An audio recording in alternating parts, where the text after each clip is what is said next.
G'day guys, and welcome to my tutorial on how I paint the bases for my Blood Angels. This yellow type of sand. The product I use to achieve the sand is the Vallejo Rough White Pumice. And for this example, we're going to be using Dante. So I've put the pumice on the base and I've just given it a quick coat of Zandri dust. Now, if I'm doing these for like regular marines, I'll do the bases without the model on them. So I'll use the spray, but this has just been brushed on. The first step in this process is to now paint the whole area with a mixture of Zandri dust and Ushabti bone, equal parts, so 1:1. I'll paint this whole area and then let it dry, and then we'll come back for the next step. So with that step done, your base should look like this. We've only given it one coat, and one coat's fine for this because if it's a little bit spotty, it doesn't matter because it's a base. So inconsistency can actually help us. I thought I'd touch on a few things before we get too far. So I just use some tiny little rocks from my driveway. I find that almost any type of rock will do, but you want to get ones that are flat. You don't want them sitting up too high on the base, otherwise it can look a bit strange. The other thing is in terms of the lip of your base. Now, when you're painting, naturally you're going to be a little bit messy doing your base, but as long as you don't have a big build up on the edge, big clumpy build ups, you should be okay. I like to have a really nice clean lip on my bases, so if you do get a build up, you could probably just sand it back or shave it back. I should also tell you guys what brush I used for the previous step. I used the small dry brush, but any type of brush you're comfortable with is fine for basing. The bigger ones do tend to help though. Right, on to the next step. So the next step, we're going to be applying a shade. So I'm using the classic Seraphim Sepia. I'm unsure what the contrast paint equivalent would be, but maybe someone in the chat might be able to help. Either way, we're going to be applying this. We're using a medium shade brush for this, and we're going to apply it over the whole base. So you don't want it to pull too much in certain areas, so you can be liberal with it, but you don't want it to pull. So I'll apply this to the whole base and we'll get it to dry, and we'll come back for the next step. With your wash dry, this is how your base should look. The next step, I'm going to be using my small dry brush and doing quite a heavy dry brush with Ushabti bone. So you guys have probably done a bit of dry brushing before. Just make sure you don't have too much paint on the brush. We're just going to be hitting the top. It's going to be hitting the top of all these high points. So I'll do this first dry brush, and then we'll move on to the next step, which will be yet another dry brush. With your Ushabti bone dry brush finished, this is how your base will look. The next step is to dry brush on Screaming Skull. This is going to be a lighter dry brush, so don't go as hard as the previous step, and just flick the top of all the high points. I'll go around and do all this dry brush, and we'll move on to the next step. With your Screaming Skull dry brush finished, this is how your base will look. Starting to look much lighter now, but we're going to bring it all back together with another wash of Seraphim Sepia. But this time you're going to add a bit of Lahmian medium. So it's going to be a 1:1 mix with Seraphim Sepia and your Lahmian medium. And again, we're going to apply it to the whole base. So I'll finish this step and we'll get it to dry, and then we'll come back for the next step. With your 50-50 wash dried, this is how your base will look. We'll now do the last step of the sand.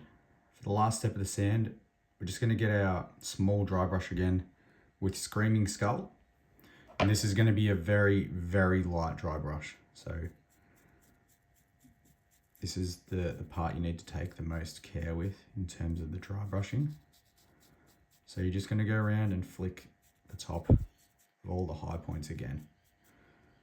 So I'll complete this step and then we'll come back and we will start on the rocks on the base.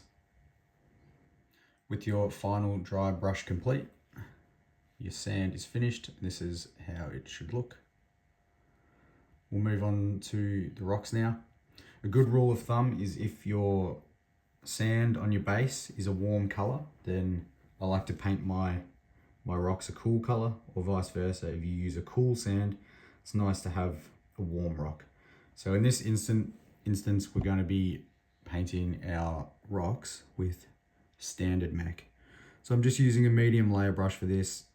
You could use any brush you're sort of comfortable with. Small artificer would be fine as well. So we're just going to go around and pick out all the rocks and just paint them with standard Mechanicus grey.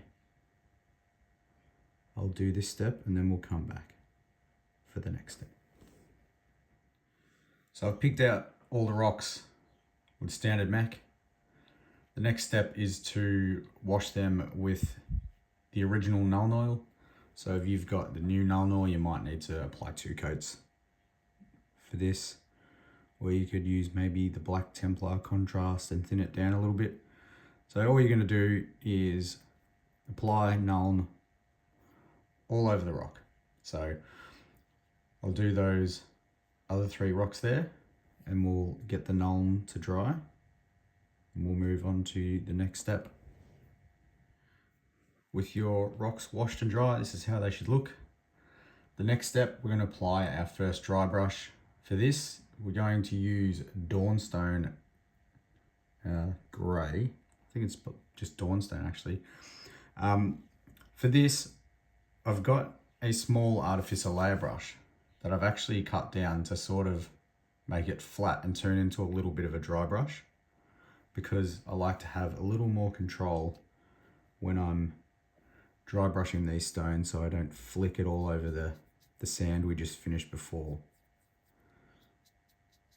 So just apply this like you did the sand. It's just a regular dry brush. Can be a little bit heavy with this because we're going to have another dry brush after this with some Administratum grey. So I'll dry brush all these little rocks and then we'll come back for the next step. With the first dry brush done, this is how your rocks will look. So we'll move on to the next dry brush. This is going to be using Administratum grey, and this is just going to be a lighter dry brush. So like the previous steps, just take your time. We only want to hit the high points of these. I'll finish off these rocks with this dry brush and then we'll move on to the next step. With the second dry brush finished, we're going to do the final step on the rocks, and this is just going to be applying a wash of Null Oil and Lahmian medium, equal parts, so 1 to 1. So just wash the whole rock. Should bring the whole thing together and just add a little bit more depth to it.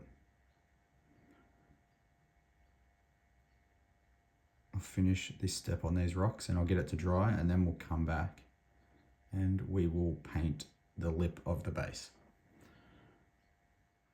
So with your rocks dry after that wash, we're going to move on to painting the lip of the base. Like previously stated, you want to make sure this whole area is sort of debris free, because having a nice clean lip can do wonders for your model. I'm going to be applying Abaddon Black. Some people, I think, use Steel Legion if you want to copy what's on the box art, but I really like a black lip.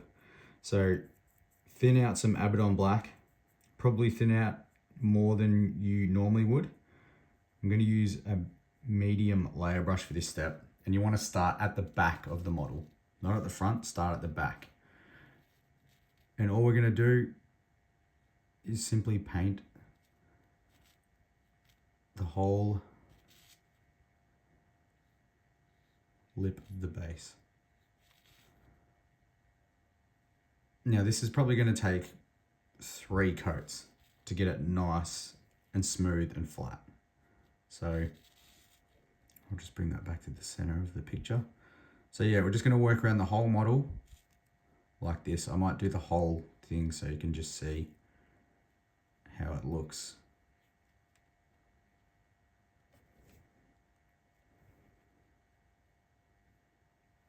And the reason we start at the back is because if you haven't done an awesome job, it's sort of a little bit hidden, but I trust you're going to do a good job like I do.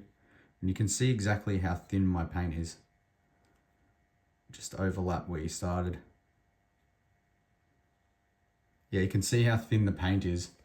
It hasn't covered, and it's probably going to take 3 coats. So I'll get this to dry, and then I'll do the necessary amount of coats, and we'll come back and show you what a nice clean lip looks like. With your black lip complete, this is how your base should look. So this took me 3 coats to get it like this. Just be patient, let it dry, and just repeat the process. I'm going to paint this Death Company helmet and the pillar that Dante is standing on. I'll paint that completely off of this tutorial so we can move on to the next step and complete this base for you. With the rest of the base complete, we're going to move on to the varnish step. Now, if I was painting these bases individually without a model on them, I would spray them with Tamiya Flat Clear TS80. But because this has got a model on it and it's Dante, I can't spray the varnish because he's metallic. So we're just going to brush on some Green Stuff World Maxx Matte mixed with some Lahmian medium. So you're going to go 2 parts of the Maxx Matte to 1 part of the medium. I do this to try and match my my Tamiya varnish because the Maxx Matte is extremely matte. So I'm just going to wash the whole base, the pillar, the helmet, and the lip of the base with that mix. And I'm going to use the medium shade brush for that. So I'll do this whole step and wait for it to dry, and then we'll come back and show you what it looks like. With the varnish dried, this is how your base will look. So for the final step, we're going to be adding some grass tufts.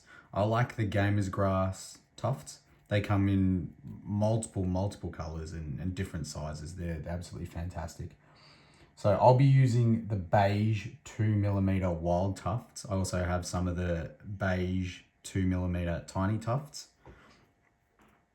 And for this step, all you're going to do is peel some of your grass off of the sheet and then apply a little bit of super glue to the back. I'm doing this off camera because it will prove to be quite difficult doing it on camera.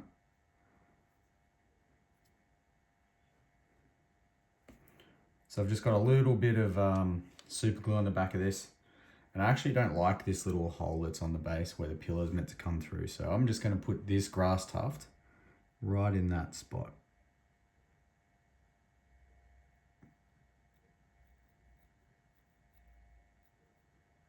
Just like that. I've got one more, so I'll try and put some glue on the back of this one, and then I'll do the other ones off the camera, and then we'll come back and we'll show you what it looks like. But I'll just do this one. Any super glue really does for this. The one I've got tends to be quite stringy, but the end result of the adhesion is very good, and that's why I use it. So we've got a big bare spot over here, so we'll just grab this one with our tweezers and we'll just put it in here like that. All right, so I'll add a few more and then we'll come back and show you the completed base. And with the tufts all applied, your base is finished. These bases would work quite well for Thousand Suns, Horus Heresy, Thousand Suns, or Ultramarines would look quite good on this too. They'd contrast really well with the yellow. So hopefully you guys have found this helpful, and I'll keep working on some more tutorials. See ya.